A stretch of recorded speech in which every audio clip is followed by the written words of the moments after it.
I am Jeff Foxworthy, and welcome to Gamekeeper Podcast. If you want to learn more about farming for wildlife and habitat management, then, buddy, you are in the right place. Join the Gamekeeper crew direct from Mossy Oak Land Enhancement Studio as they discuss the latest wildlife and habitat management practices, news, and, of course, hunting. There's no telling what you'll learn, but I'm going to tell you, I bet it's interesting. Enjoy. We're live in 3, 2, 1. Here we are once again, West Point, Once Mississippi. again. Yeah, Right. we've got, looking around the room, we got straight from Puerto Rica. I'll get it right. Straight from Costa Rica. Costa Rica. Costa Rica.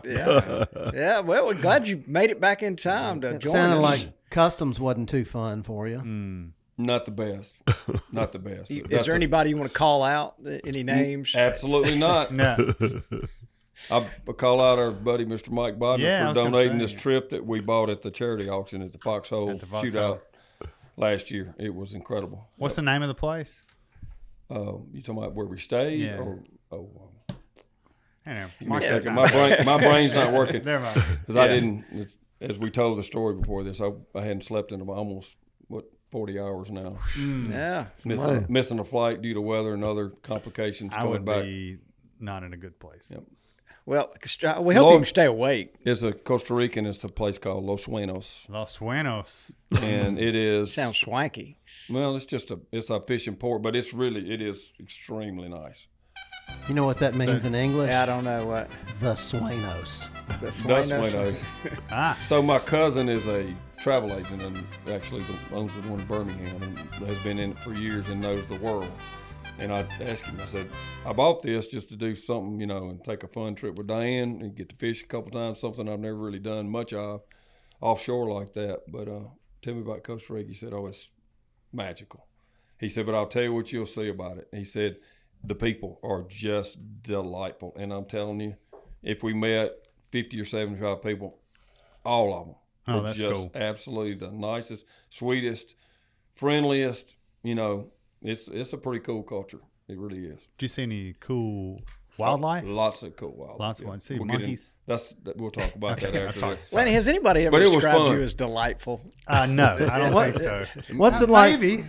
What's it like going to a foreign place and not being able to identify all the trees and Trees, plants yeah. around you? I thought about Dudley about 100 times because it is no resemblance. I took a bunch of pictures. I'll show you Did you? later. Yeah, Did you find an oak tree down there? They said there's some there, but I never saw one. Everything looked like an oak tree Yeah. until you got up to it.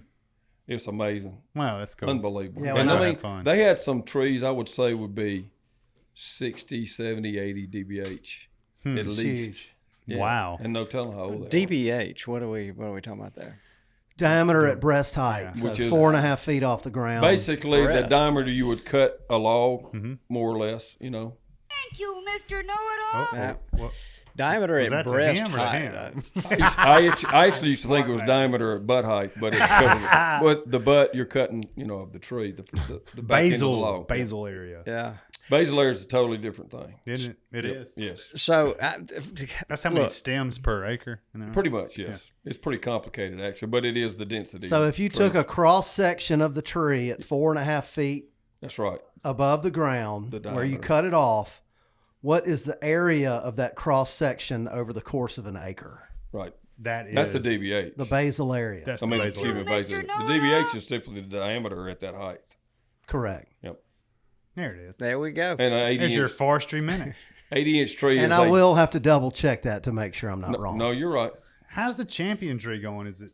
It's still there. It's really looking good this year. Hopefully it'll get a little extra growth. But, You're going to try and make them come back and remeasure it every year well, till you're the winner? they do every 3 years, but June is supposedly when the tallest? book comes out. Oh, So we'll see. so you don't? They don't even tell you if you're going to be in the book. Well, I was given the indication that the tree is going to be the co-champion. Co-champion. Co-champion. So is that second place? Well, it means there's one tied with it. So, with Bobby's going to expect a parade down Main Street if he gets named. We'll give it to him. yeah. So look, let's turn this thing back around Please, off please. of Sorry, Costa Rica and DBH Forestry. and breast height. And We typically have a good 5-10 minute ADD session when we start these things a lot of times. Typically. Yeah, Actually, the politically correct term is now ADHD. Yes, which would be me, for sure. I just got HD. What you think? You got it all. There ain't no doubt about it. No, I'm looking at Hank Parker. In the house. Can we get the horns, Yeah. please? No doubt. He's one of our favorite people, Yes. and he resembles. All of us? Are you speaking for me too? I'm not speaking for you. He I thought he's one of your favorite He people. probably is my favorite person. There we go. I just had- I he- don't what wanna what a guy! So not even, yeah. Is there anybody? I mean, okay, let's part Well, Mr. I've Fox lived. over I've here. lived long enough now to say we go way back. It took a while. Is there another hunter / fisherman / gamekeeper that has more respect? It's parking Mr. Fox over here than Hank Parker. I can't think of one. No. I'm totally lost for words. I don't even know what to say. No question. There's one other one runs alongside of him, and you told me years ago that Kevin was like that because I didn't really know Kevin. He said, "I'm telling you, he's just like one of y'all, and he's just like he'd rather be a gamekeeper than fish. Just about. He's like that passionate about it." Turns out you were right. You're speaking of Kevin Van Dam. Oh yeah. I tell people without a doubt, Kevin Van Dam is the best fisherman that ever lived. There's never been a better competitor. People say, I did this, I did that. I'm not in Kevin's league. He is in his own league. He's unbelievable. Is he just that intense? Does his homework that much? I mean, what sets You him know, above? I fished with him the first time back in the old days when Irwin Jacobs with FLW had me kind of analyze the fishermen. Yeah. And the first time I fished with Kevin and I just watched him and observed, I thought, boy, if this kid would ever slow down, he's going to be awesome. But he fishes too fast, and you've got to be able to digest. When you're practicing, you really have to be able to digest everything you're collecting, and there's a process for that, and there's a mental process, and he's outrunning that process, in my opinion, and so I'm watching this. And then the next time I fished with him, I realized that rascal is that fast mentally. Mm-hmm. He's not only a physical speedster, he's sharp as a tack, and he was able to process that at a speed that is like Superman, faster than the speed of light. I couldn't keep up with him. Wow. And so for me, he was fishing way too fast. But for him, no, he was right in the groove, man. Mm-hmm. He was able to process all that, fishing 90, like his hair was on fire. Wow. Man, I'm Getting telling you, after it's it. unbelievable. So I have tremendous respect for his abilities. But, you know, we had one podcast with him, and that's all he wanted to talk about was gamekeeping. Yeah. The clover plots, Clover. and turkey hunting, and deer hunting, and even duck hunting. That's all. That's all he wanted to talk That's true. about. And he had a good answer for every question we had. Sure did. Well, Hank, we've talked to you before, and you know, tried to figure out if you like hunting or fishing best, and we understand your answer: turkeys in April, deer in November, and the rest of the time you're going to be fishing. That's right. We got it. You left a few out, probably. Yeah. Well, we're not going to talk That's about his that. official We'll skip statement. over. That's the official statement. Yeah, he's trying to keep somebody on board. We as got a to be sponsor. politically Yes. correct. You know, you can't get in a bind with your fishing sponsors when you say stuff like, well, the only reason I fish is to make enough money to go hunting. You know, that kind of is offensive. Yeah, well, as long as you're making them money too, they're happy about it. So there's never been a better spokesman for the outdoors and the sport, though. There's no question. How did look? I want to go way back and just start with a very basic question. How did you get into fishing? And do you remember your first bass and what made you say, I want to be a pro bass fisherman? You know, I understand why kids lie. And because you can't even embellish enough to describe the feeling it is that you have the outdoor. The truth is just so underestimating how you really feel. And I was captured by fishing. It didn't matter how big he was. I mean, I just would get lost. When I was a kid, all the kids in the neighborhood would go down to the pond, and everybody'd fish 15 minutes, and then they're getting down to their skinnies and going swimming. Man, I'd fish all day long. I just absolutely loved it. And then when I started squirrel hunting, man, when the first couple squirrels I killed, you thought I killed a Puna crockett deer. My heart was beating out of my chest, man. It just... And I hadn't got over that. I still hadn't got over that. People ask me all the time, say, well, have you gone to Africa? Have you done? I know I don't have to. I still get just as big a thrill as I got when I was a kid. And so I love it. And I don't understand it all, but I've just always been fascinated with the outdoors. And there's nothing. People say, well, man, I went to the World's Fair. Well, man, I get to go to Disney World. That is nothing. That is absolutely nothing compared to being on the bank of a river and letting God paint the most incredible sunrise, a little steam coming off the water. You can have it. Amen. Man, give me the woods. And I feel that way I felt that way when I was a kid, and I feel that way now. That's awesome. That's such a gift for everybody to hear. Just reminded me of Daniel's comment that hit me like a bolt of lightning. Because we get to go be a kid again, you know. Dudley just talked about it. Right. I was listening to some of the podcasts coming and going. Dudley talking about it. You know, boy, turkey still mess you up to this day. Just like, but you go back and you're that kid again. But Daniel talked about never lose that sense of wonderment, and that's exactly what he's talking about.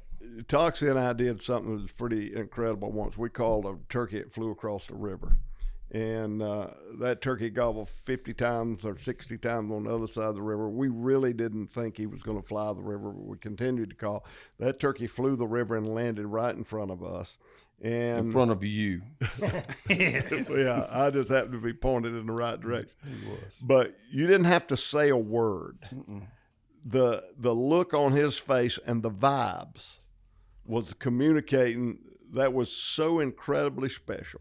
Not only the turkey flying the river, the whole experience. We're on a beautiful place, incredible turkey woods on an incredible morning with a wild turkey gobbling that just sends a thrill down your spine that you can't explain. But he didn't have to say a word.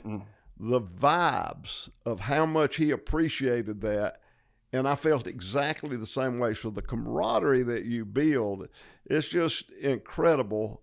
And when somebody has the same feeling and respect that you have for what you appreciate, it's just a very special bond. And that's how he and I got to be such good friends. And it wasn't what we said.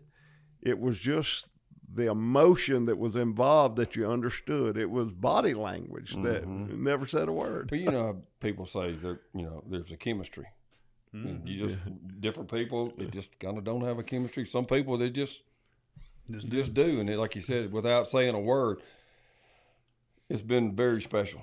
And, you know, not that, and I read some of the reviews too now, and I've got accused of being preachy about some of this. So I'm not going to be defensive about it, but I probably shouldn't be preachy about it. I just want people to be able to have their own personal, not mine, not his, feelings, relationship, be able to see those things, touch those things, carry them around with them, because the connection we have over hunting and outdoors, and especially that magic in the spring, that season of rebirth, what we experience together, nobody can ever take it away from us, no matter what.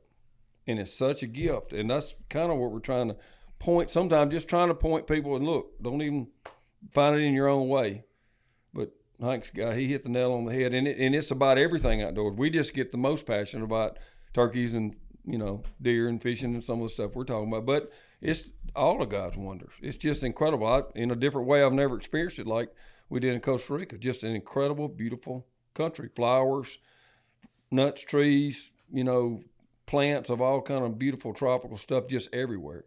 In mountains, you're fishing right offshore and you're looking at mountains while you're fishing. It's incredible. Hank, do you remember who kind of introduced you to the outdoors? Do you remember any of that? My dad loved the outdoors, and my grandfather was a redbreast fisherman. Wow. And he loved to fish for redbreast. He fished in the Okmulgee River. He was from Georgia, McRae, Georgia. Wow. And to them, and I'm just a little kid, to hear them talk it, to me it became bigger than life. You know, I'm in my own mind, I'm embellishing everything that they're saying, but, you know, my dad was my hero, and my grandfather was so special. And to hear them talking about, yeah, that old coon dog down there, and man, coon hunting became a big deal to me, you know, because that was bigger than life. And so my granddad started talking about sculling that old hulled out cypress boat, catching redbreast, and to me, fishing became bigger than life. So I just got hooked on hunting and fishing through the eyes of my dad and my granddad. So redbreast is a type of brim that's found over in Georgia. It's real popular. That but I don't think they're in a lot of places though. No, they're basically South Carolina, maybe a few in some places in North Carolina, but pretty much South Carolina down to Florida. Wow. And Alabama, you got them probably in Mississippi. But Alabama's a good state. Georgia's the best state for redbreast. We're the mega center for. So, we've had you on several times, and might I point out that you guys have this relationship where you don't have to say a lot of words. Good for you, because we have to get a lot of words from Toxie talks to us a lot. And good for you for not having to, No, he can outflank me. I won't even try. So, but what I wanted to, was just kind of hit me there. You've been to the top of the mountain, so to speak, in the outdoor world, especially in the fishing side of things. You've been to the top. But when you're standing there on that stage and do you think back to your dad and your grandfather and those red breasts, and does that kind of those emotions flow back through you? Competitive fishing is a whole different world, and it tries every nerve and every sense that you have in your body, and it's a very emotional. You're just so stressed. There's so much pressure in there. And a lot of it's self-induced. The more you expect out of yourself, the more pressure you put yourself under. And when you're on that stage, and when you're at that weigh-in, you're in such a fog because you have already fished your guts out. You've given it everything you have. People used to think I was crazy, and I've never really ever told this before. But I would ride down the lake in a tournament, and I'd start crying. My emotions, I was so intense and so determined that I couldn't contain my emotions. I mean, I was just, you wanted it so bad, and you wanted to have everything just perfectly in line, and you're rolling through your mind, and you're so intense that your emotions, sometimes you just let it out. I have partners over there look at me like, well, it's a weirdo. He's over driving the boat crying. What is wrong with this guy, And so it's hard to describe. It's when you get back and all of that's over with that you start reflecting the values. But when you're in that moment, the adrenaline and the pressure, you're just kind of in a fog. Even Kevin, others, it's different athletically, but it's no different than a top, pro football player going for the Super Bowl ring. Or it literally is like that now, and has been for whatever, I guess, 30-something years. The Bassmaster Classic talks, a lot of people don't understand that. But for me, I grew up poor, and it's a life changer financially. Mm-hmm. It changed my life. I went from being in need and want to achieving beyond what I ever dreamt I would have the opportunity to do.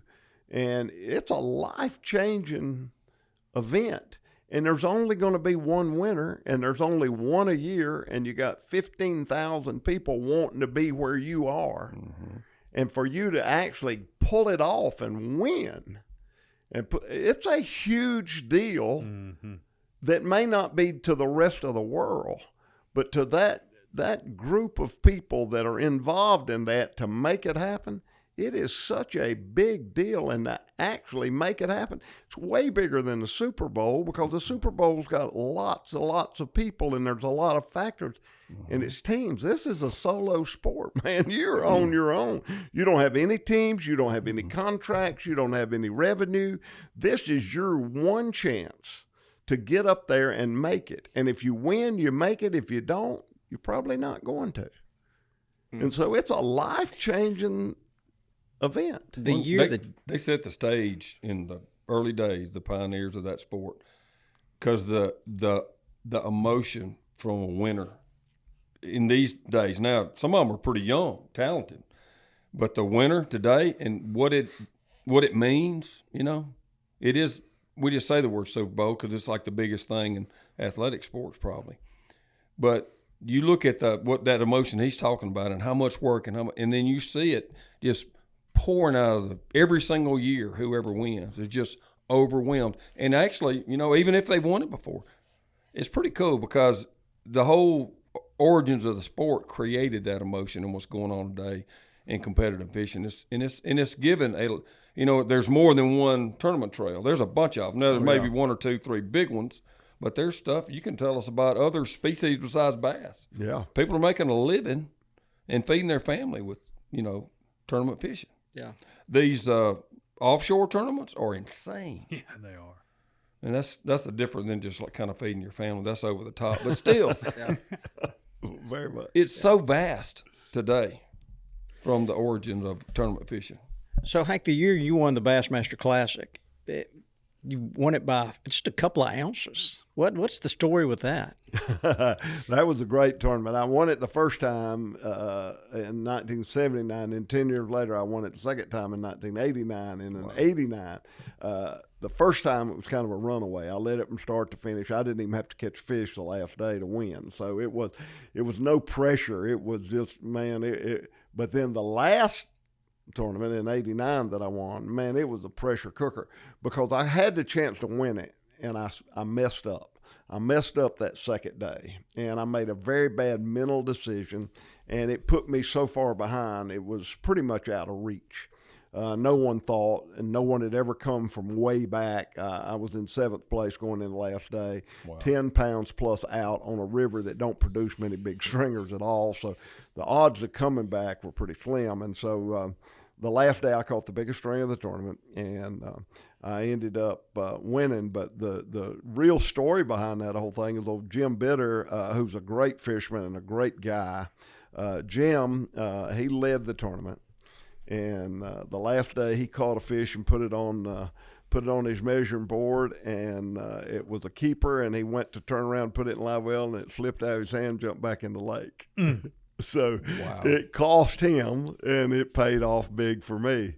And I used to tease about that. I'd say that, everybody brags on me for catching the biggest string of the tournament, but that wasn't the smartest thing I did. The smartest thing I did was getting up at 4 a.m. and going to the boatyard and putting graphite oil on Jim Bitter's measures.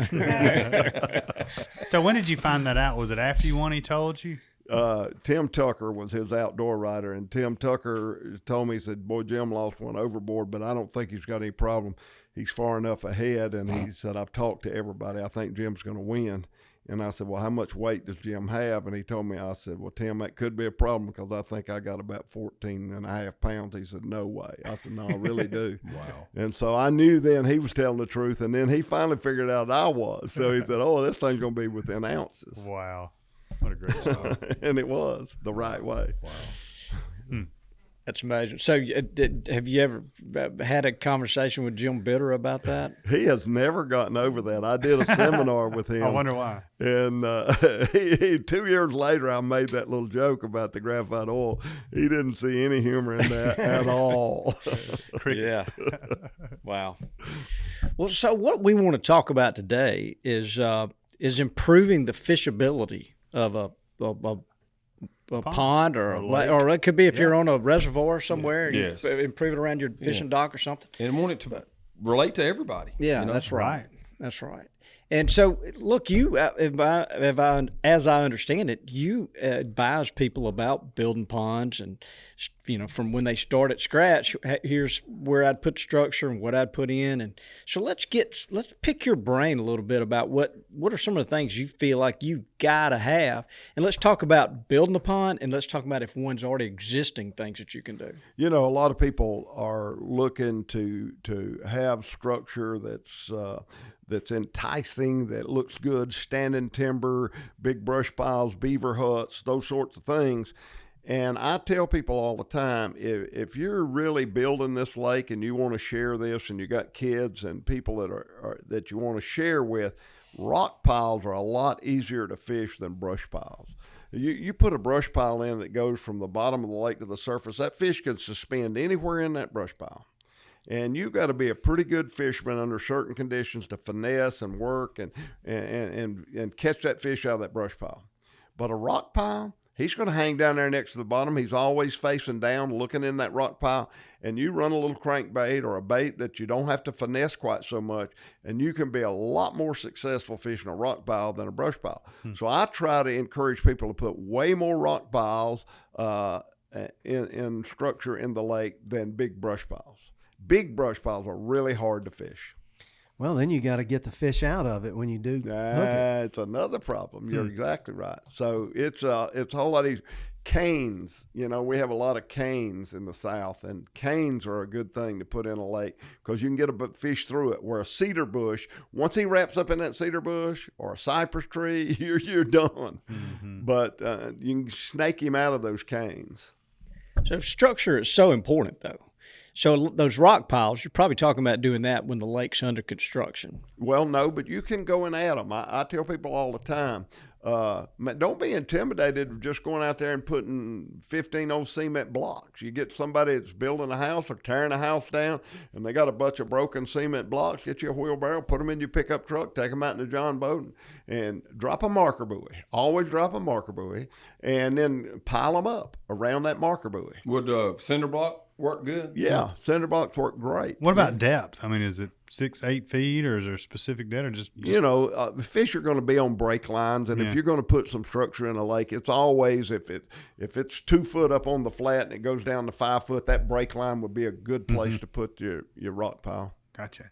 Gosh, and you wouldn't even have to do that all at once if you've got it marked. You find some structure and put it keep out. on throwing cinder blocks out there. Yeah. Then you got your buddy working on his house and say, "Hey, can I have that scrap?" And take that and put it on it. That's absolutely right. And where I live in the rural areas, there's all kinds of companies, for whatever reason, they have a lot of reject septic tanks. And you can take that old septic tank, take your tractor or a front end loader and bust that thing up and go out there and make you a rock pile. Yeah, I've always wanted to stack concrete culverts. I've always thought that'd be such a great ambush point for fish to be able to swim back and forth in it. But absolutely, that's perfect. And that's the kind of thing that I promote over brush piles. But brush piles work, and they're very effective, and they're good. You just have to freshen them up every year, or at least every other year. And one benefit to the brush pile or the cedar tree, whatever, it's not just fishability or where to fish, but also prolonging the longevity of your bait fish, and where they don't just wipe. That's one thing we listened to too. He taught me first time was like structure for fishing, but it's also for the benefit of the lake, so they just don't wipe everything out. You got to have structure. Something for your little fish to hide in. Absolutely, they got to have a place for hiding. Let's go back to this cane talk. Describe how you would set that up. The best way to do that is to put it in a bucket, a 5-gallon bucket. Just cut your canes off, stick them in the 5-gallon bucket, pour a little Saccharine on them, add a little water, then drop it where they stand up, and that's one good thing you do with a 5-gallon bucket. I like to put a hook on the handle of a rope and let it down where I make sure it's standing up. I don't want it to turn over and then just let that hook come free, and you got it standing up. I got to try that. yeah, well, a lot of people do that with Christmas trees. I guess Or once something that similar. cane's in the water, it lasts a lot longer than it would be laying on the ground or something before it They're decomposes. only good. It's amazing to me, but they're only good for like a year. Once they die out, and they dominate the tournaments in the summer and the fall on Lake Murray, a lake where I live. Everybody's fishing cane piles with top water baits, and they'll put that cane pile out there on a flat about 10 or 12 foot of water, and they'll make that cane pile tall where it comes up to about a foot or two of the surface, and they fish it with top water bait. Those fish come out of that cane, and it dominates tournaments. Everybody that knows where the cane piles are that put them out, that's going to be who's going to contend to win. Wow. So mostly with 5-gallon buckets? Most of them use 5-gallon buckets. And you just cram as much? What size? Like the size of your thumb, bigger cane? Thumb, that's good. Maybe some just a little bit bigger than that, but yeah, probably thumb size. That's a good measuring tool. Very interesting. I like it. Fish attracting device, a fad. Hey, let me go back. I probably should have asked this in the beginning, but the way the current political environment is, Whoa. without getting into politics. Wow, what are we doing here? Yeah, I'm not opening up a can of worms. But my question is, so if you're a new landowner in South Carolina, can you expect to be able to, with reasonable certainty, to be able to build a pond? Or is there some hoops you have to jump through and you may not be allowed to? Well, a can of worms is a good fish bait. So when you open up a can of worms, you got something good to fish with. So we've opened up a can of worms, so we're going to go fishing with it. You know, when the weather hands you a lemon, make lemonade. We got all that figured out. So politically, it is, you must have permission from the Corps of Engineers to build a lake. And they don't really police that very much. Anything under 10 acres, anything over 10 acres, you run into some red tape. 40, 50, 60 acres, you really get under the radar screen of the Corps. So you got to get permission to build those lakes. And it's sometimes difficult to get that. It's hard to get permits. So if you keep it under 10 acres, you're pretty much okay. But it is, it shouldn't be that way, in my opinion. I think the government regulates that too much. But at the same time, there's some good regulations. If you got a subdivision down below you and a guy decides he wants to build a 50-acre lake, and there's nobody there to regulate how the dam is built, you endanger other people's property and other people's lives. If you've got a creek and your neighbor downstream, he's always had that free-flowing creek, and all of a sudden you dam it all up and you take all that water away from his creek. That's really not fair either. So there's give and take in it, but I think right now under the current statutes of the law, they're a little too strict on that. I think we should have more freedom to build lakes that are runoff water. I totally get it about a creek. And there is a whole lot of study that needs to go into what it takes to maintain a creek and a free flow and what it does to all the wildlife. So I'm all about regulations for the betterment of the people, but I think they're a little bit overboard right now on the regulations. So is there a formula that you use in your mind if you wanted to build a 3-acre lake pond, how much watershed there needs to be to maintain that 3 acres? Is there one that works for you? Yeah, that is a great question. And the vast majority of the people that are building a lake have the wrong idea about water flow. They think a lot of water flow, man, we got 14 springs coming in this lake. There's always water running over the overflow pipe. Man, this is a healthy lake. Wrong. You don't want that water to turn over that you can't maintain the nutrients and the fertilize. Fertilizing a lake is critically important. And if you've got turnover, if you've got so much flow with 5 streams and a creek running in and you got water running out that overflow pipe consistently, you go broke trying to keep the nutrients in that lake. It can't be done. So you don't want, I like my overflow pipe at times. If I've got a wet spring, I like to see that water running out. But boy, in the summertime, I don't want that water running out. I want to be able to fertilize my lake, keep the nutrients in the water. And so too much spring or too much run into the lake is a bad deal. Yeah. Makes a lot of sense. Well, makes sense. Yep. Yeah. Toxi's built some really cool lakes. Yeah, he has. One in particular that Well, we got lucky on one of them. It's incredible. I can't really. Is something feeding that lake? Is there at the upper end of it? A little bit of a creek, but that was built before but it's not anybody on someone else's property. You know? It's a completely dry creek. You know, it dries completely up. And what we did was I always wanted to have my own like Oxbow Lake. I just, we'd built some bass ponds and we had a catfish pond, but mostly we'd, the bass brim combination and all that goes with it. But this time I wanted some crappie in there, and we used Barry and the guys, and Greg and David Bryan, who's the best pond builder I've ever known. And he went in and there's some sand, he had some issues. He said, "Look, I cannot guarantee this lake, but I really feel good about it. I just don't want you to be misled. There might be some risk, and it won't anyway." They did a brilliant job with it. And we left all the trees, but there wasn't too many.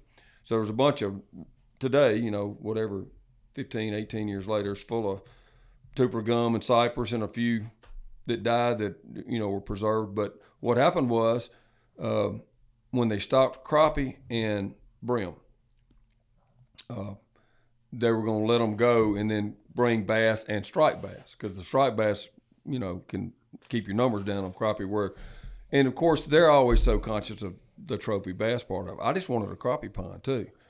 And so when they came back to stock the striped bass and the bass, they tested the water.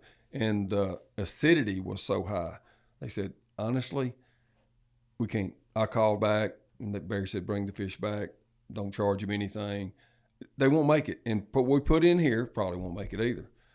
So, okay, wow. He said, I think it'll work itself back out, but, there's a lot of decaying matter and stuff in here, and we feel like it'll be healthy at some point. So, anyway, the next year, we were catching crappie, so they made it. And, in some brim. So I was like, wow, they made it. And so we actually, since it was just an open situation, that I knew the Noxubee River could actually flood it at some times if it had to get really, really high to do it. We actually caught some bass up at the bigger, the bigger lake up there on the hill. And the boys were like 12, 14 years old. And we had a little aerator, and we started taking bass we needed to take out of the other lake.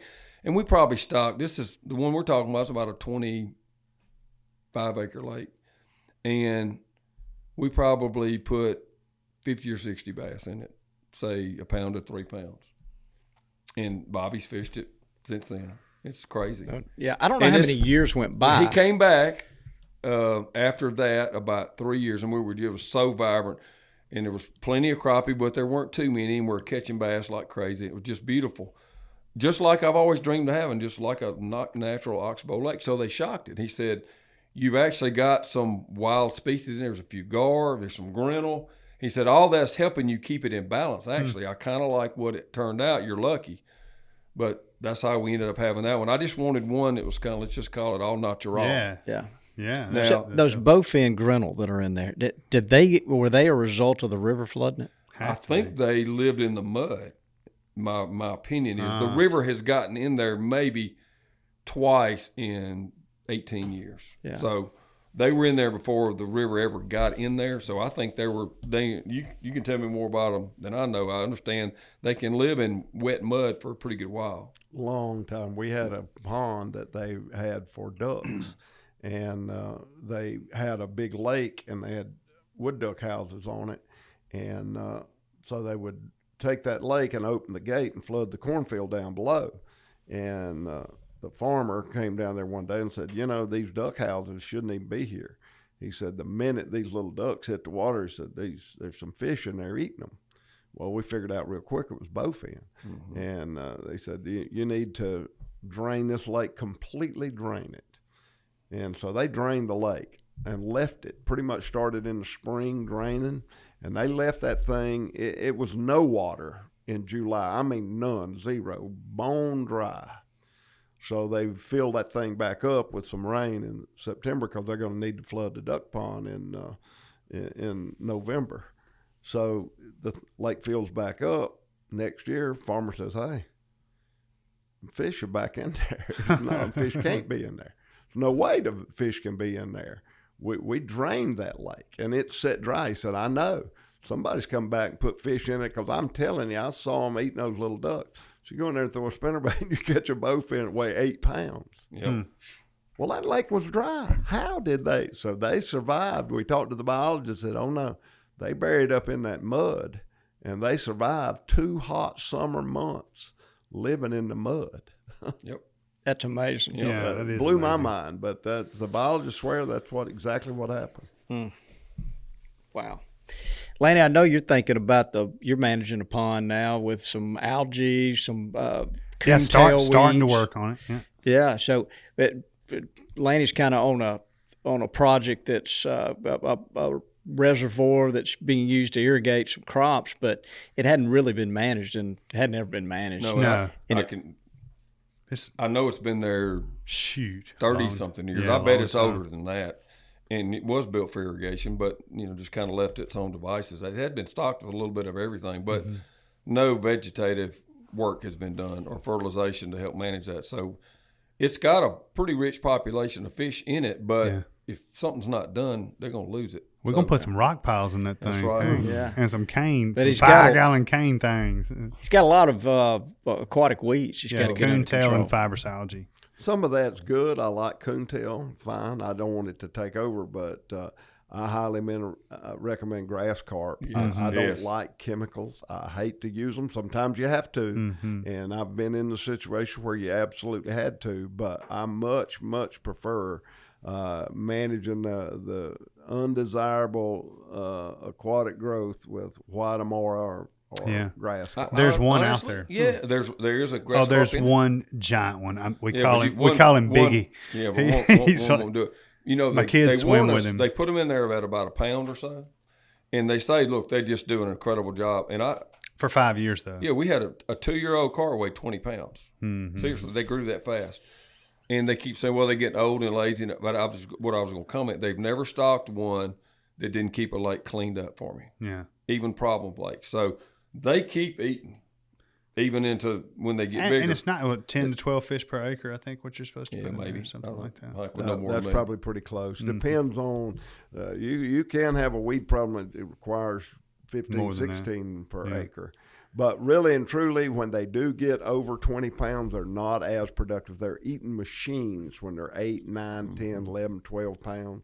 But when they get 20 pounds, they just sit there and suck plankton. They get fat and lazy. Man, so there's you're one out going to there so need big. some serious help at Oh, yeah. first. Always. However, some people even have these big grapples and drag stuff out of the lake Yeah. to give you some openings. But if it shuts it down, I mean, you could lose the lake and all. Yeah. But those grass carp, once they knock it back so hard and the lake's clean again, it doesn't take that much for That's them to right. keep it clean to again. maintain. That's right. So Exactly. I've never seen my biggest only problem. I love the grass carp, but feeding your brim, they'll eat you out of house and home. They The hungry. brim feeders, they learn quick about brim feeding.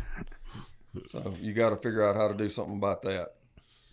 Yeah, so it's going to be a fun project. We're going to get started on it pretty soon. So Yeah. When are y'all spraying? just as quick as possible. So we got Chapin sent us a sprayer in, so we're going to get out there and Yeah. Rob, our mustachioed podcaster, and I'll get out there and knock some stuff out. So Yes, we're just sir. going to do it a little bit at a time because it's a Yes. big lake. No, and you don't want Yeah, they don't want we don't want too much chemical. I know Right. there's some pretty safe ones. There's some better than others. You don't want that much decaying matter at one time. either, Right. do you? That's right. Exactly. So just knock some holes out for the benefit of the And what fish. we're hoping too is we're going to treat the more deep areas. And I think if they need to irrigate this summer, he said it'll draw the lake down and maybe kill off some of the algae. So we'll come back in next spring with an early fertilization program. Hopefully, keep it. You in better check. you better get it knocked back first. I'm telling you, that grass carp. What's interesting is we were there this weekend. It looks like the lake has a bloom in it now. I was talking about how clear it was. Now it's got a little bit of a bloom to it. When you say, Rob? Yeah. Well, sorry. Yeah, well, it was really clear. Like when we were there, Yeah. we went back another week following, And it's got even more of a still, it was a green. lot dingier. Yeah, You couldn't yeah. see That as can well. wipe your fish out. That is really important to keep your pond fertilized. I like, as a rule of thumb for me, I like to be able to stick my arm in up to my elbow, and if I can count my fingers clearly, I'm going to start fertilizing. Well, you can lay at the bottom of this lake and Yeah. see Yeah, that's yourself. not a good That's thing. not Way good. too That's clear. why the weeds are so bad. Yeah, So- well, that'll cost you your fish. Tell people what fertilizing does in your words. Yeah, explain please. that whole process. Well, one thing it does, it taints the water. It darkens the water. It gives nutrients and fertilizer. It feeds the plankton. There's two kinds of plankton. There's an aquatic plankton and there's a marine plankton. Aquatic plankton is very, very, very important, and you're feeding it with fertilization. One thing Toxie was talking about when he built the Oxbow Lake, and they said he got lucky because they had some different fish in there to help keep it balanced. The lakes are a lot like food plot fields. Dirt's got a lot to do with the nutrition of a lake. Some lakes are really healthy and full of nutrients, and they have fertile water. That means the aquatic plankton is healthy, and that feeds all the little fish, and that keeps everything growing. It is a food source to keep the bait fish for the bass and the crappie and the bluegill all thriving. So it's a balance, and that's what that fertilizer does. It feeds and keeps that lake balanced where there's nutrients for all the little plankton to grow, to let the brim and the bluegill and all the little small fish feed off of the nutrients. Little bitty fingerling-sized fish don't feed off of earthworms. The plankton in that water through the filtration of their gills gives them nutrition to live. And so a fertile lake, and when you fertilize that lake, you keep that color down to prevent an algae bloom that can take your fish out. and you keep that lake fertile for feeding the plankton to keep the nutrition level. So you actually don't want the sunlight to hit the bottom of the lake. No, so sir. by having that green bloom, that's You're preventing taking it. a risk. Yeah. You're taking a risk that you get algae bloom that'll kill all your fish. If you look at it's a good analogy to always the pyramid, but it's literally, you're looking at a pyramid, and the top of that pyramid's a 12-pound bass or whatever you want, bigger. Actually, you grow them. The bottom, the foundation supporting all of it, is all of the stuff he's talking about. All the little algae and the little the mosquito fish and all the little tiny minnows that feed the next phase of fish. And a lot of this is just the fry from the brim, because if you've got the right balance, you've got enough brim that when those bass spawn, man, they just gorge. Well, think about the size, how fast those little brim can grow and get bigger and be more nutritious. I mean, it's that important. What happens if you pull the bottom of the pyramid? The whole thing's about to collapse. It is literally the bottom of that pyramid for the whole lake. Yeah. And a lot of people get confused because they say, well, boy, that mountain stream is real productive. There's a lot of good trout in that water. Or you go into the Ozark Mountains and you look at all these beautiful Table Rock and Beaver Lake and all these beautiful crystal clear lakes. They're moving. That water's moving. You put it in a small acreage where it doesn't move, there's where you're in danger from the algae. But as long as you got that river flowing and you got current, you're good. But when you put it in a small lake and it's contained and it doesn't move, then there's where you run the risk of the bloom. So you can't compare it to a clear mountain stream or an Ozark Lake or Lake Mead or wherever. Right. Different kind of fish, too. Yeah, and even water temperature has an effect there on some of that as well. Absolutely. Well, you got a contained area. It could be a 5-acre, 3-acre, 2-acre, 10-acre, whatever. All these, just literally, I guess, millions of farm ponds in the United States. It's a huge thing to a lot of families. But you've got a contained area, so it's not like you can forget about open water, rivers, streams, of big lakes and stuff. They manage yourself to some degree, but you've got to somehow work that balance in a contained spot. And of course, I think they'll tell you, the bigger it is, the easier it may help manage itself. But especially if you can have a ton of fun in a small pond, but you've got to figure out, have a little bit of help figuring out what's the balance I'm looking for, and then keep that balance. If you keep that balance, it could be incredible. It doesn't have to be big. I can remember fishing at my Uncle Bud's when he had a lot of cows, and the water was always a dingy green and healthy, and there was a bunch of structure and trees and stuff in it, and we just caught all kind of big bass out of it. Yeah, golf courses are the same way. Oh, I love to go fish a golf course at some point. He does. So let me ask you this: so if a guy had a cabin on Smith Lake, and he's got a pier going out, there are things that he can do underneath that pier out in front of his house. Absolutely. Canes around the pilings, cement blocks at the end of the dock. Different lakes have different regulations. Different states have different regulations. So you have to check what they are. Some won't let you add any structure to a lake, and some that's okay. So you have to check on your regulations for your state and your lake. But rock piles are a good thing to put at a dock, and not many people do that at all. So as a pro fisherman, you probably knew where some of those good docks I were know like where that. there's a few. Well, so if you pulled up to a dock to fish it, and a little old lady comes out there with it, and she's looking at you like, would you back off or would you fish her dock?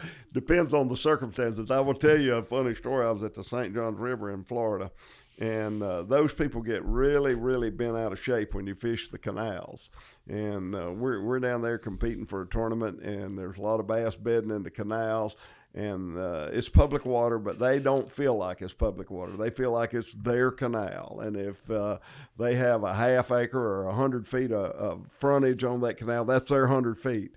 And there was a little patch of lily pads, and there was a really big bass spawning by this lily pad. And so every day I would come in and fish it, and this woman was just having a fit, man. She'd just go crazy. You have no right to be in here. You're trespassing. I'm calling the law. And I just tune out, and I'm trying, and I'm watching that bass, and she's up there running up down the bank screaming. And finally, the last day I was in there, I said, ma'am, this is public water, and you can't stop me from fishing here. She said, no, and you can't stop me from spraying you with my garden hose. So she got the hose out there and she's letting me down. And I really believe that all that water that was hitting the water blocked that fish from seeing me, and I caught it. Oh, yeah. nice. So I'm soaking wet, but I caught this bass. I put it in live well, and she's going ballistic. And I just said, thank you, ma'am. Thank you, And ma'am. I left. That's right. So I guess there's different ways to handle it. If I was fishing for fun, I don't know what I'd do. I'd probably fish. I would fish. You got to hold your ground. At least he's honest. And I tell people all the time, they say, you shouldn't be fishing this my dock. And I say, well, I wouldn't be fishing your dock had you not built your dock in we the people's water, and we the people's bass have swam under we the people's water and got under your dock. Mm-hmm. So I'm one of the we the people, and I'm going to take this bass out from under your dock, and then I'll take him out and let him go in we the people's water. So I got to ask you, how do you feel about catching a big spawning bass and then taking it back to a weigh-in somewhere else? I'm never like that. I think here's the big thing that we don't understand. Most lakes don't need spawn. There's way more fry than the lake can deal with. So you taking a bass or a limit of bass that are full of eggs back to the weigh-in and releasing it, where that fish spawns really doesn't make any difference. The problem is not with the spawn. The problem was after you get that one fingerling out of a million that make it to 12 inches long, is taking him out of the lake. There's the problem. So, but I never have felt good about that. The northern part of the world, they have a bass season to protect the spawn. Canada, New York, I just came back from the Thousand Islands, and they have bass season, and it usually comes in at the end of the spawn because they don't like that either. So there's pros and cons. They have a Never great knew that. salad Question I have, dressing. if you took a fish back, weighed it, of course you're taking a live well, weighed it, and release it. The fish is going to live a normal life, you think, after that. Would you just lose the 1 year of spawn from the stress? You may not lose it at all. Right. But it would probably spawn the next year. You would only lose that 1 year if you did lose anything. But it would probably go somewhere else and spawn, and I've actually seen that. Let me tell you, there was a lot of controversy, and Ray Scott became very, very offended, and there were several universities, and they talked about the fatality or the death rate after the trauma of and called it delayed mortality. And so they said bass is flying a banner saying that it's catch and release, but in reality the delayed mortality is probably 80 or 90%. Well, that just sent Ray over the moon. I bet it did. So the University of Tennessee, and I may be wrong on some of these universities, but I remember for sure UNLV, I believe Auburn, University of Tennessee, University of North Carolina. There were several different universities that jumped on this, and they said, we're going to try to document this. And so they went to all of the tournaments for a year, every weigh-in. They took the fish, they monitored them, they tagged them, they took them to special locations, they released them. UNLV actually put radar transmitters inside of about 20% of the fish that we caught at Lake Mead. They made all that data public, and UNLV says that they put transmitters in fish that were released, let's just say for hypothetical purposes, on Friday. On Saturday, those same fish were feeding. They were eating bait. On Friday, they were back to a normal feeding. The delayed mortality on Kentucky Lake, I think it was the University of Tennessee did a study. They had like 60% of those fish, those tags recorded that other anglers had caught and recorded those numbers. So all that delayed mortality, there was no validity to it. That was made up on somebody's perception, and the truth of the matter, delayed mortality was very, very minimal. They didn't document any, to be honest. Yeah, that's good. Yeah. And you guys go to so much effort to keep your fish healthy. And then the tournament, they're monitoring that water. They got people like Barry Smith there that are professionals making sure that I'm just amazed at the effort that goes. And, most of the states now, and some of it is different, tourist, Chamber of Commerce and Department of Tourism for different states, but they'll actually have pontoon boats.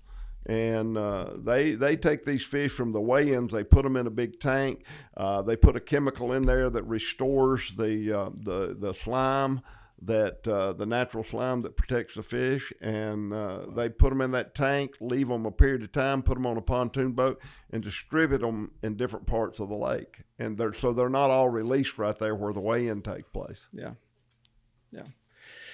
Dudley, you got something? Yeah. I really like fishing for panfish, and Lanny and some others have been working out at this lake we've got on our lease, and we're wanting to target it more towards the young crowd that's going to be fishing out there. That's right. Is there any differences we need to do? A lot of the stuff you read seems to be more towards trophy bass fishing. Is there a way that you can have almost the best of both worlds and focus more on growing big bluegill and stuff like that? Absolutely. And Toxie talked about that just a minute ago with the Whitemoor carp eating all the pellets. But a feeder with high protein fish pellets is awesome to grow big bluegill and get healthy bluegill and congregate them in an area that these kids will have a better chance of catching them. And let me just tell you, I cannot think of any fish that eats as good or better as those fed copper-nosed bluegills. Mm-hmm. It's unbelievable. That's the best eating fish. When you with get you them on big that. enough too, they're unbelievable. But you talk about good. I mean, I love crappie, I love walleye, I love river catfish, I love all these saltwater species. There's so many great fish, but you have a hard time beating those bluegills. With the bone in. Yes. Oh, yeah. Don't Yeah. fillet them. 100%. I love with the bone in. They're awesome. Yeah, they are. So good. They are. So I wanted to ask, while we're talking about catch and release has been such a big part of what your career, and rightly so. It's just a great program that caught on. But when we kind of shift gears and talk about ponds, boy, a guy can really shoot himself in the foot if he doesn't keep enough fish. And can you talk about that? That's a the little bit? biggest challenge of balancing a pond. It's the most difficult job. It's a fun job, but you got to take them out, and it takes a lot of harvest. If you start seeing skinny bass with concave bellies, get them out of there. Man, you got to take them out and take them out and take them out. And they say, well, how long and how many should I take out? Keep taking them out till you start seeing fat bass. Keep taking them out till you start seeing fat fish, and that can work on bluegill. You can get a lake that's so many bluegill and not enough nutrients to support it, and all of a sudden you got all these little bitty guys. Take them out, get them out. Seine, whatever you have to do to get them out of there in order to grow a healthy lake. So that's a big part. And I wanted to say this a while ago because we talk about ponds. Ray Scott told me this a long, long time ago, and he said, I'm going to tell you something that'll stagger your mind. We're talking about the growth of bass boats. We're talking about bow mount troll motors. We're talking about all the innovation in electronics and rods and reels. Do you know how many millions of fishermen there are in America? And he read the number off, 20 million, 28 million, whatever the number was. And he said, do you know that only 30% of them will ever fish in public waters? Huh. I said, what? He said, no, I'm telling you. Only 30% of these 28 million people will fish in public waters. They fish in farm ponds. Wow. They Never fish heard in of that. private lakes. The vast majority of fishing today is done in ponds, private lakes. What a great thing in today's world, Yeah. too. I mean, the sustainability lifestyle and all we're getting to today, and people planting more and more gardens and foraging for stuff like Dudley's great at it. Our buddy Michael Hunter, there's just so many. I mean, have your own pond.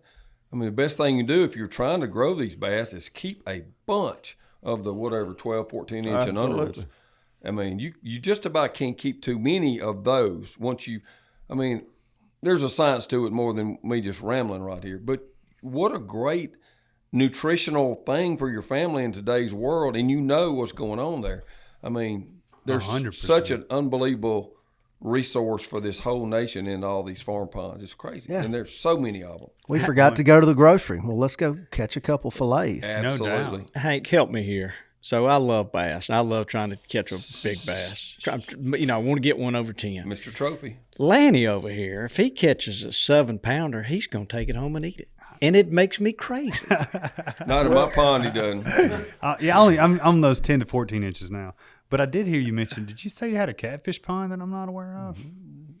Oh, I don't think I said anything about that. Lanny needs to have the air let out of his tires. And every time he keeps the bass over 5 pounds to eat, you need to let air out of all 4 of his tires. Yeah, he's poking fun. that's a good idea. In enough places.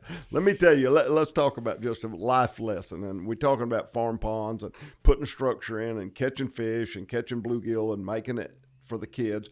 You know, we're all, as parents, as grandparents, we're trying to instill values in our kids. And a lot of times we'll be driving them to school and we're trying to tell them, don't do drugs, don't do this. And we're preaching to them at a time that they're not real conducive to listening. They're occupied. You're rushed. You're trying to force feed. Let me tell you, to break all the barriers, take them down to the pond on a quiet day, sit down, and let nature bring you to awe with all the big blue heron and the beautiful things that God has to offer us in nature. Let the environment get to the point that you can communicate. They're talking to you, you're talking to them. Don't talk down on them, don't school them, just teach them. Teach them about life. And it is an environment that's conducive to communicating. And the biggest problem I have as a grandparent, is figuring out how to communicate. My kids are listening to music that I would have never dreamt they would have listened to. They're exposed to things that I never thought would ever happen in America. And it's a political environment that is out of control. And man, I'm trying to force them into listening to my views. Let me get to the bank of the river, to the farm pond. Let me break down all those barriers and let me listen to what they have. Let me communicate some values into my children. And if we would all just sit back and look at the value that we have in that simple little farm pond, it's way bigger than what we're making it out to be. It can be a resource that can save your kids. It might keep a kid off of drugs. It's so much there. And we got to look at it and paint with a broader brush than just catching a fish. It's so much more to it. Well said. Amen. Yeah. What else can you say? Now, you've heard me say it. You know, of course, real estate is a big thing. And just land, not necessarily like people buying land. Well, I mean, people own land already. And what I say all the time, they ask advice, that's like the first thing I would do. If I had a place that I owned, or I had a place that I bought, or I had a place that I inherited, whatever, the first thing I would do was have a pond or build a pond. But that would be my number one priority, because of what you said is so much deeper than I'm communicating. But you can do it, you know, if you have a place, and maybe it's not a real big place, so what? You have a place. That's just as important as somebody else's big place. And you want to share it with people. That's the great gift in life of all this stuff. Well, a pond you can share. I mean, if you have kids, you could have the Sunday school class out there. You could have, you know, whatever, the kindergarten class. You could have a little, you know, kids fishing. You could have and honestly, it's probably better for the lake anyway. You can't have everybody out there shooting deer. Hank's not going to have anybody out there shooting turkeys, and neither am I. I mean, both of y'all are dead on with that. I mean, I think the best conversations I've had with my kids that I felt like they actually listened to was either when we were outdoors or when we were in the vehicle on the way there or back. 100%. Yeah, that is so awesome. Listening to you, I can remember being very young and having conversations with my dad, but then they would turn, eventually it would become if you throw in that tree one more time. My Uncle Bud used to say I was squirrel fishing. Oh, yeah, you ain't nothing but a squirrel fishing. Where's your hunting license? That's pretty good. So, look, I've got a couple more questions, and this is going so good. We're enjoying talking to you. But do you think about, if you've got a lake and you're helping somebody manage it, do you talk to them about managing the fishing pressure so that somebody's not out there all the time? Because it gets tough to catch them sometimes.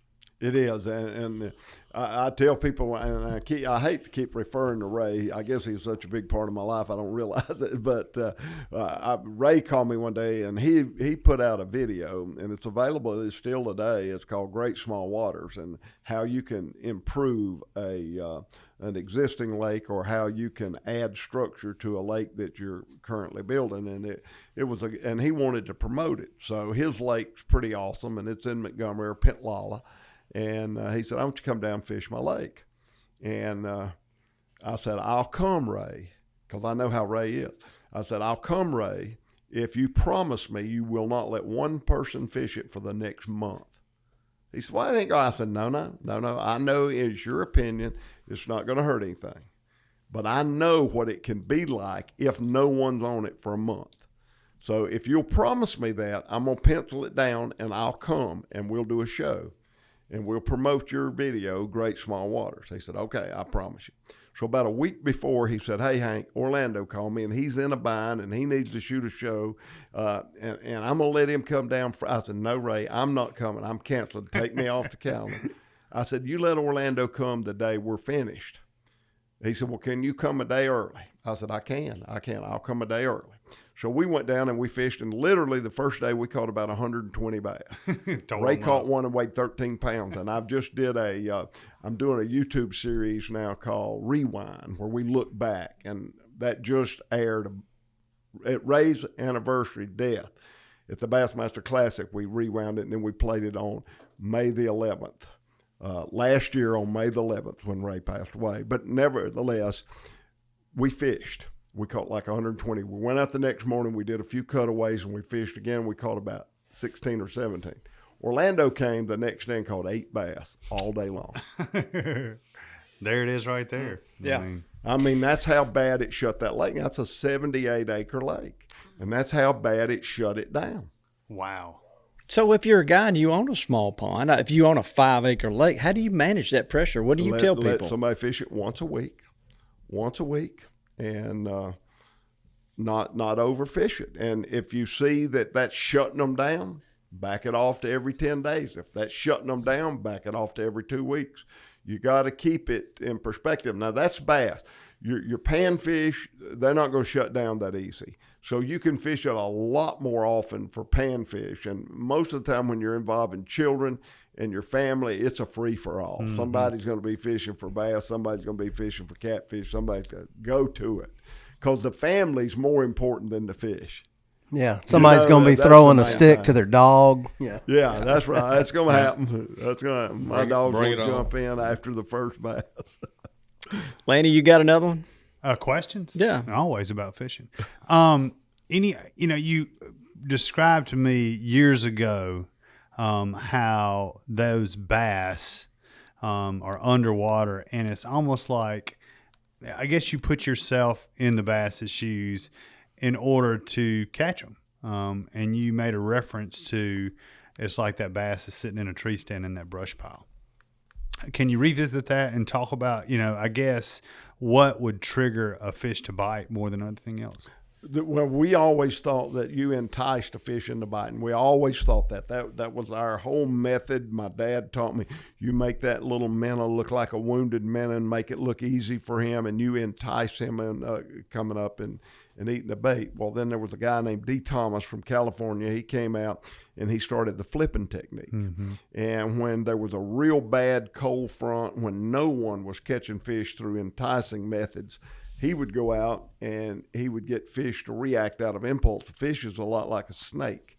You drop something on his head and he's going to react to it like a rattlesnake biting you.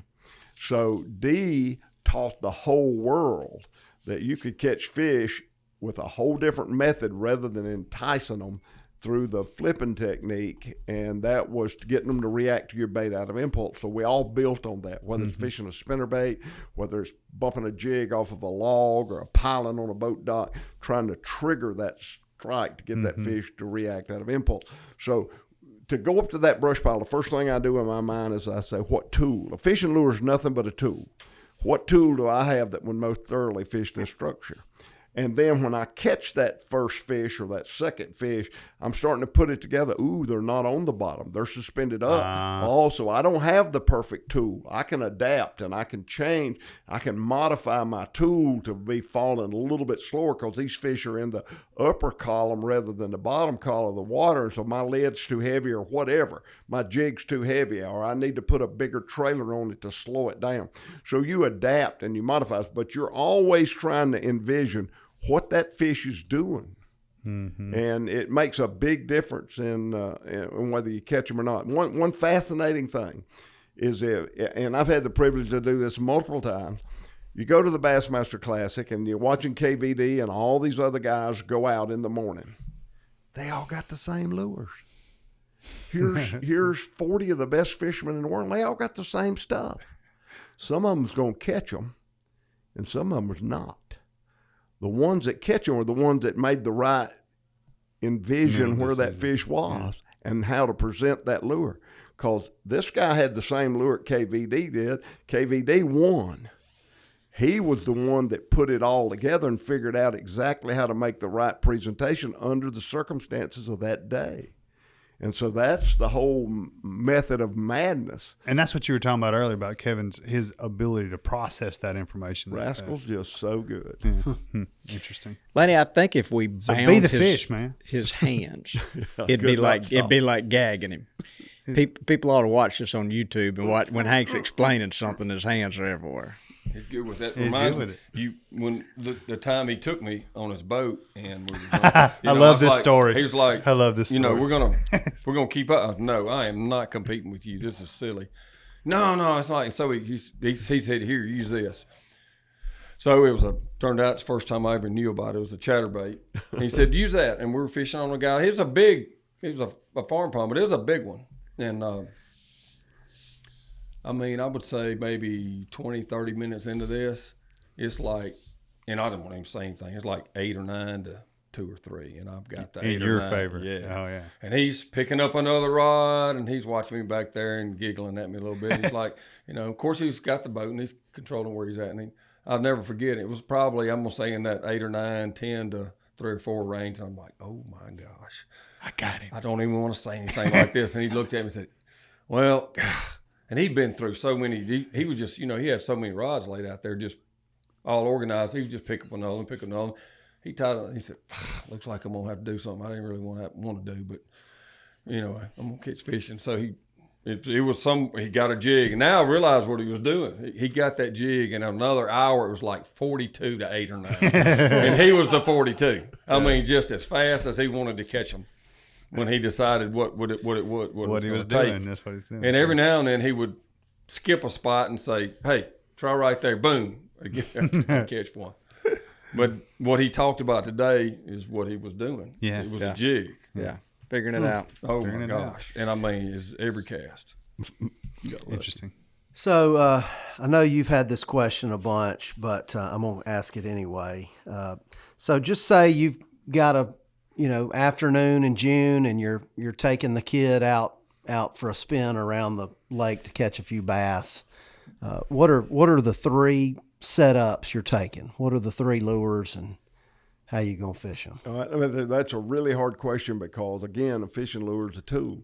They're based on the wind, based on water. I did a seminar this past weekend, and we had 20 guys, had a bunch of high school kids, and did a seminar, and then we went out on the water and fished.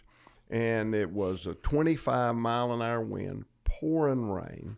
And so we got out there, and I tied everybody a spinnerbait on. So everybody's catching fish, and we came back in, and they said, man, we did all these seminars on Cincos and jigs and jerk baits, and all we did was throw a spinnerbait. Why? Well, what you going to do in a 30-mile-an-hour wind? Yeah. So you let the wind be your friend.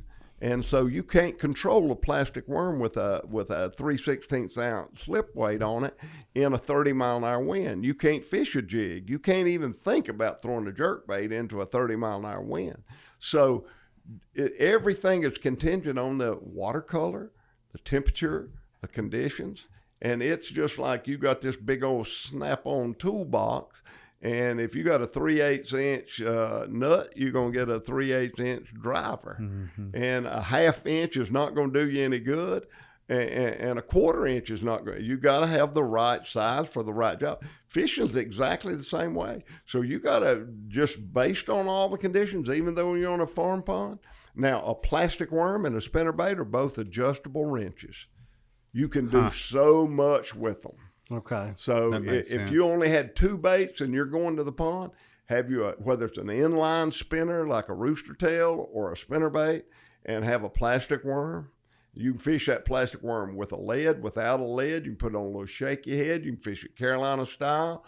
You can do a lot with it in that. So it's an adjustable wrench. Gotcha. And that's the same way with the spinnerbait. So those are the 2 baits that if I were going to the pond, I'd make sure I had. If I couldn't have nothing else, I'm going to have a plastic worm and I'm going to have a little spinner. Okay. Yeah. I think you asked him 3, didn't you? I did, but he said 2. you only really need 2. Two. So Okay. Well, I'll have a top water then. So there's my 3. Yeah. Hank, I got a lot of respect for. We have a lot of respect for you. The way you handle yourself. The most. You've got, from where I sit, and I've watched you for a long time, you've got life figured out. And you handle yourself in a way that I admire. You've got something figured out. There's a lot of people listening to this podcast that might be having marital problems. That might be having trouble at work. They got friends like Lanny that make them crazy. Can you kind of summarize, without getting on the long thing, but just, is there a verse or a chapter or something that's impacted your life that you could share that would help people understand what's behind you a little bit? Well, there's so much to life. I grew up with a dad that was an alcoholic. He was hopeless. He went to rehab after rehab. My grandfather said my dad was impossible after he sent him to about the 5th rehab center, and my dad would fall off the wagon the day he got home. And he said, I'm going to tell you, Mo Parker, my dad's a piece of trash, and he's impossible.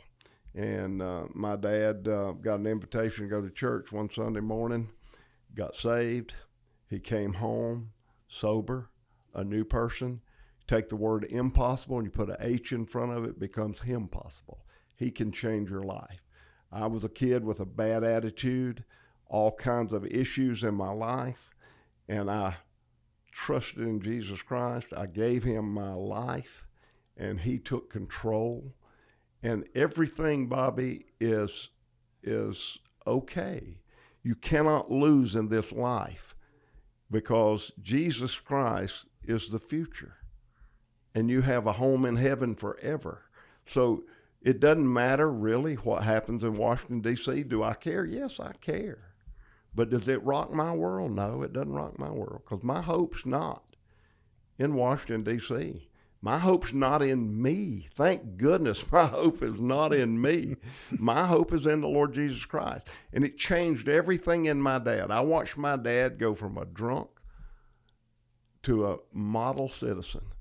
I am so glad that the King of Kings and the Lord of Lords came down out of heaven. Whether you die with $1 billion or you die with a penny, your riches are in your heart, not in your wallet. Amen on that. Wow. Well, it's obvious the way you carry yourself, and the man that you are. It's you believe what you walk what you believe. Well, it ain't me; it's him, and I'm nothing, but he's everything. Yeah.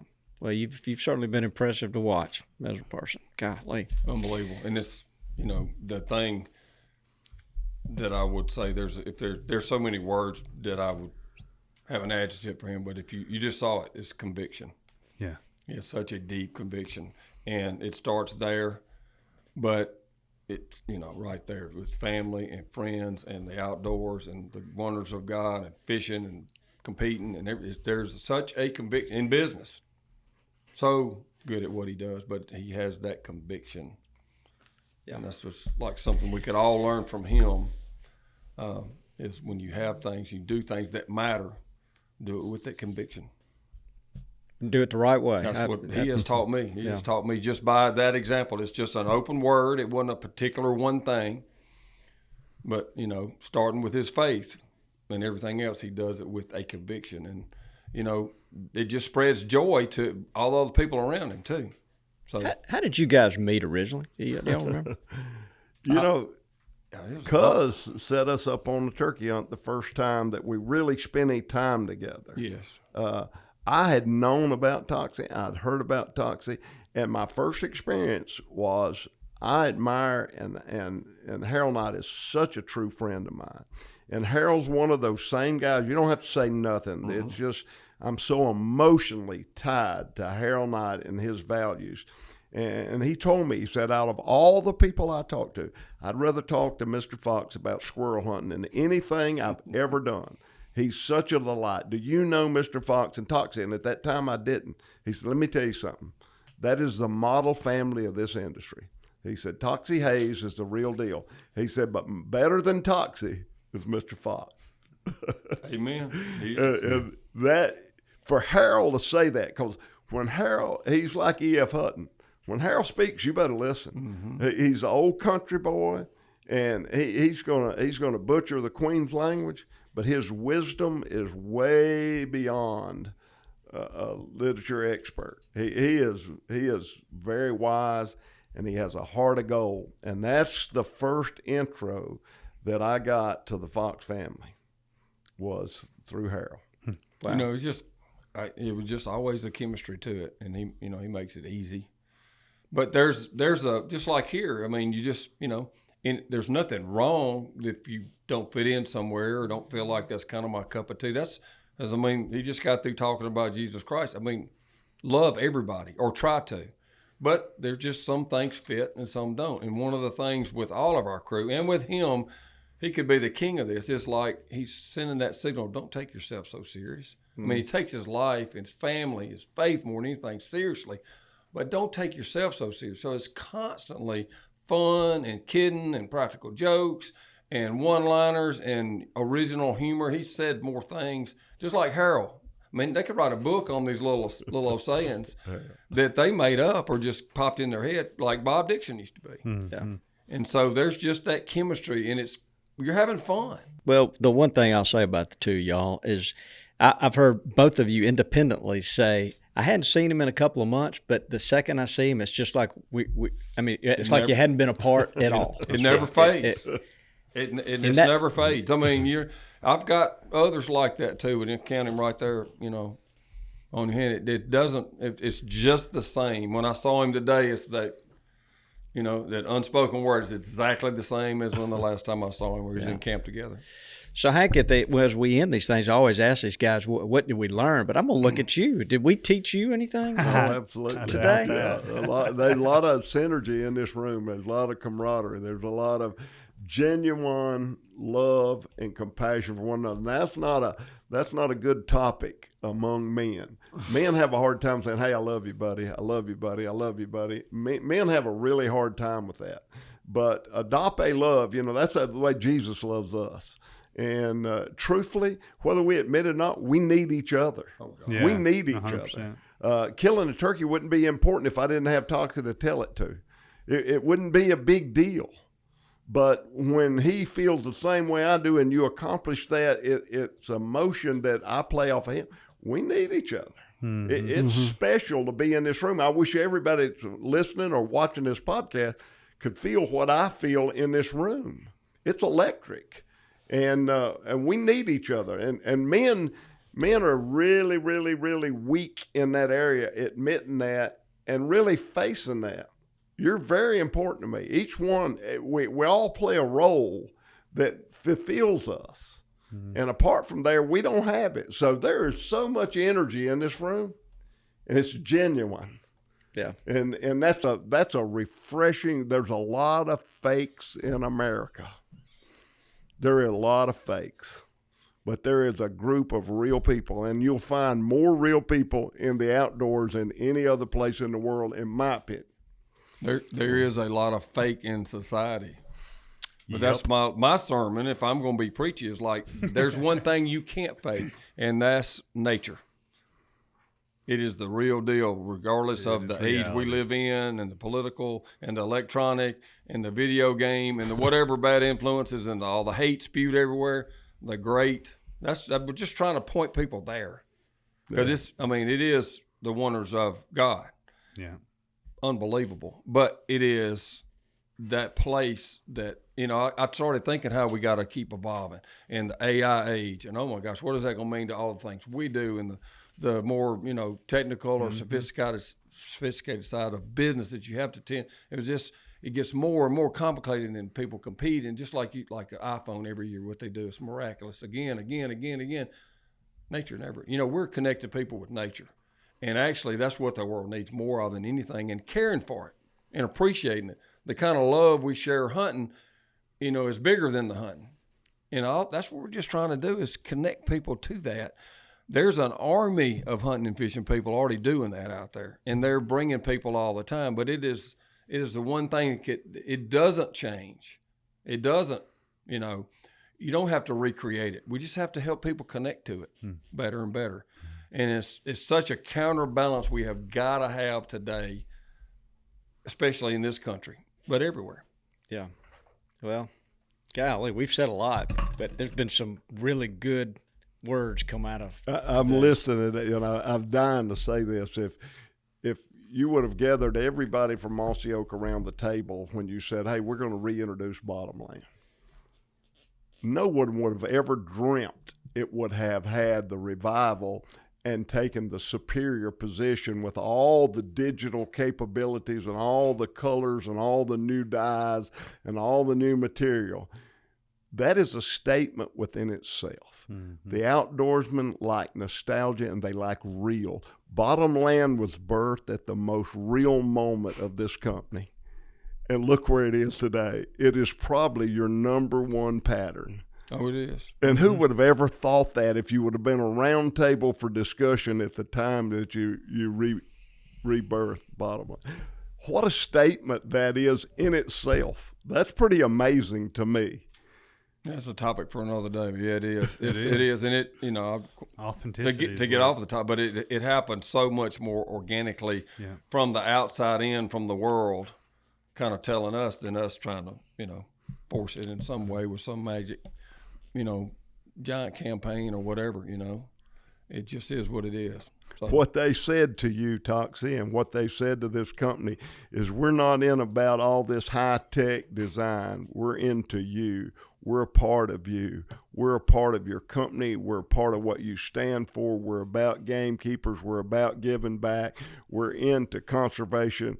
We support who you are, and that is your flagship, and that's how we unite with you, and that's how we join your fraternity, and that's the statement that we want to make. We're wearing Bottomland, and I think it's awesome. Yeah, I do. Yeah, yeah. There we go. Get statement. There, no doubt about it. Yeah. Wow.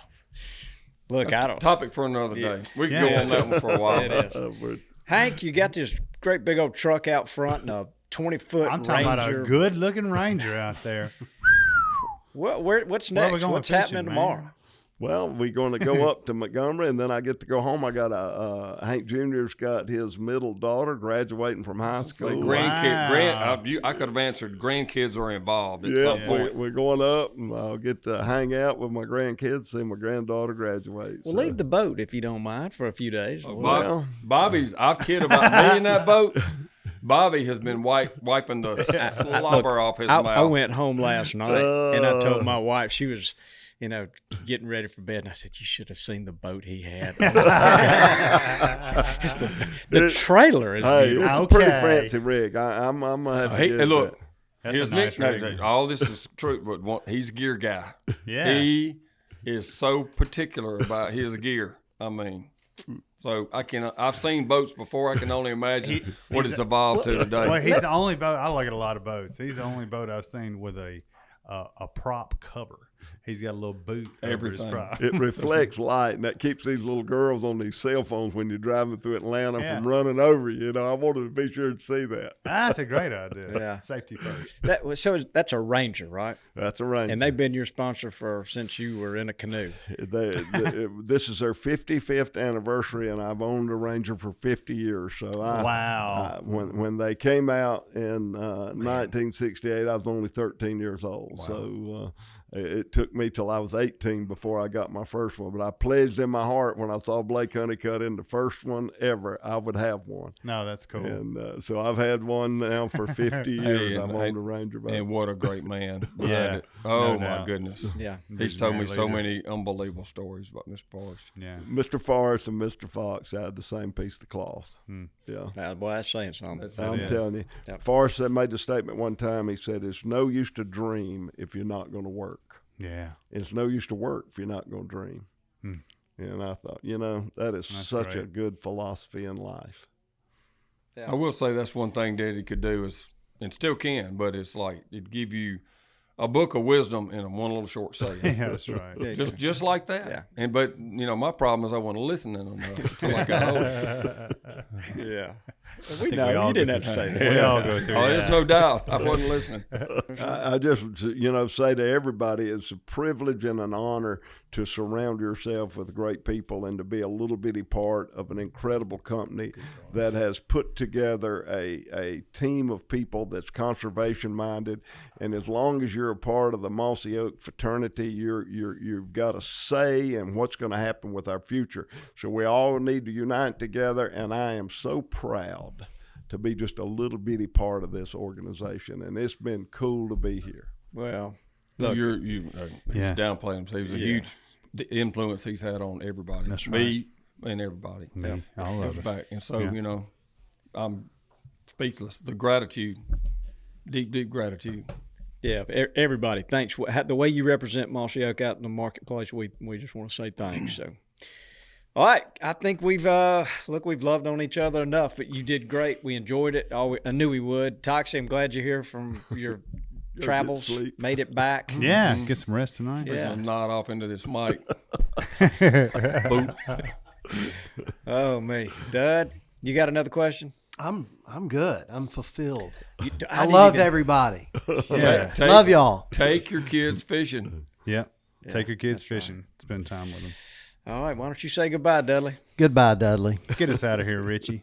Thanks for tuning in to this week's episode of the Gamekeeper Podcast, and be sure to tune in again. Subscribe to Gamekeeper Farming for Wildlife magazine, and don't miss the Mossy Oak Properties Fistful of Dirt podcast with my good buddy, Ronnie Cuz Strickland.